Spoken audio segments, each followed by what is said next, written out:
Emergency services in Spain are searching for bodies following this week's devastating floods. More than 200 people have now been confirmed dead in the Valencia region where the deluge hit. Dozens are still missing. The defense minister says more bodies may still be trapped in vehicles caught in the flood. For more, journalist Jaime Velazquez joins me from Valencia. Jaime, what's the latest where you are?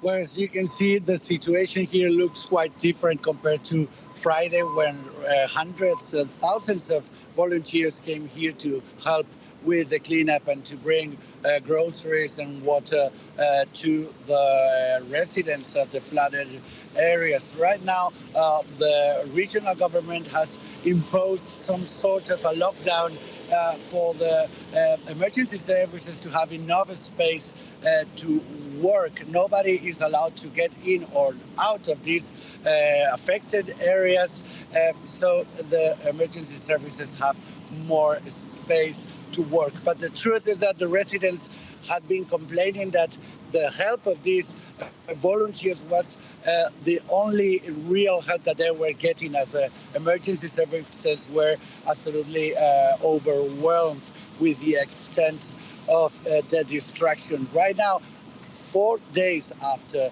the deadly flash floods, the regional government and the central government seem to have put more resources in place. We see heavy machinery here, trucks, more ambulances, bulldozers, and more personnel to help with the cleanup and also to try to search and find those people that are still missing in this vast area that was affected by the floodings. And so help has finally come. Do you know if there will be any more additional help coming in? Yeah, sure. We know that an extra 500 soldiers are coming in. They are joining roughly 1,500 soldiers that are already in place. The government, the central government and the Ministry of Defense has said that they will put all the resources available for to help the emergency services and the rescue teams. But right now, the most important thing is that with all these resources, the rescue teams will have more resources to try to look for the people that are missing. And unofficial reports suggest that up to 1,900 people are still missing.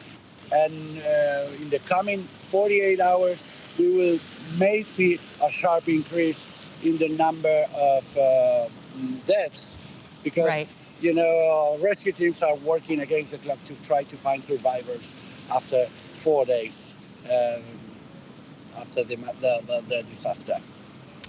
Journalist Jaime Velazquez in Valencia in Spain, thank you so much for joining us. Linda Speight is a hydrometeorologist at Oxford University. Her research focuses on early warning systems for natural disasters, particularly for flooding. Thanks for joining the program. Now, survivors say officials waited too long to raise the alarm. Can you put us in the position of the authorities? What challenges do they face in predicting disasters like this? Yeah, so we've seen a lot of talk about how important the flood warnings are, and they're a lifeline for people, really, because if we can tell people in advance that a big flood like this is coming, then in this situation, we hopefully wouldn't have had so many people in their cars, and that would have reduced the death toll. So we can see the value of these warnings, but they are really difficult to forecast, especially for these type of events where we have really intense rainfall in a very small area. It's difficult to know when that's going to be in advance, so we need to improve the science so we can be better at forecasting that. But then we also need to be better at communicating that message to the people on the ground so they can really see what the impact of so much water is going to be. I mean, you can see the scenes playing here. It's just such devastation that it's unimaginable if you've not seen that type of event before. So it's even when the warnings come out, it's hard to make people realise that how important they are and the urgency of taking action. So could anything more could have been done for people to be warned in time? There's been so much anger at the officials, but were the officials kind of hamstrung by the information they had?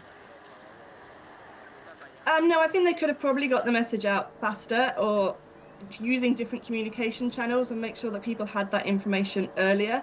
The problem is there's some uncertainty, so people are a bit worried about putting these messages out and then nothing happening. So we need to balance that so that we don't, get people ignoring the messages when we do put them out. But in this situation, clearly, any information a bit further in advance would have been really helpful, and definitely before the water was rising up to people's chests and necks, as we've heard from the media. That's really concerning and really makes me think that something should have been out earlier. People should have been told about this event before then. Now, a lot of what you study is looking at how cities adapt to be more resilient to flooding. How could this have been mitigated? So yeah, we need to think we can't stop these massive waves of water that are coming down these rivers. We've already heard that climate change has made this event the rainfall from this event 12 times more. I imagine the flood wave, when we get through to looking at that, will be even more so. So we need to think about changing the fabric of our cities, not having people living on ground floors, making sure we've got escape routes or ways in and out of the city. We're hearing now that support and aid can't come into the city after the flood. So can we think about how the logistics of that might work? Have more people available on the ground, so be quicker to get the army in to help in these situations. Just be more ready to deal with the realities of a changing climate, that we are going to see more of these events across the world, and we need to be ready to deal with them. Now, you talked a little bit about the impact of climate change. Can you expound on that just a little bit more? Yeah, so what we see with climate change is that as the atmosphere warms, it can hold more water. So we know that water evaporates from the sea and forms clouds. And we had in this situation the Mediterranean Sea being the warmest it's been on record for a long time. And that means there's just more water available. So when we have these type of events, they're more intense. So we see more rainfall. We also know that we're kind of changing the patterns of the weather systems that we're seeing. So we end up with big storm events like this, and they just get stuck over one particular region, and that creates these massive waves of water that we've seen. So our climate is changing in dynamic ways, which is a real concern when we can see the images of the impact of that from events like this. Linda Speight from Oxford University, thank you so much for joining us. Thank you. Nice to speak to you.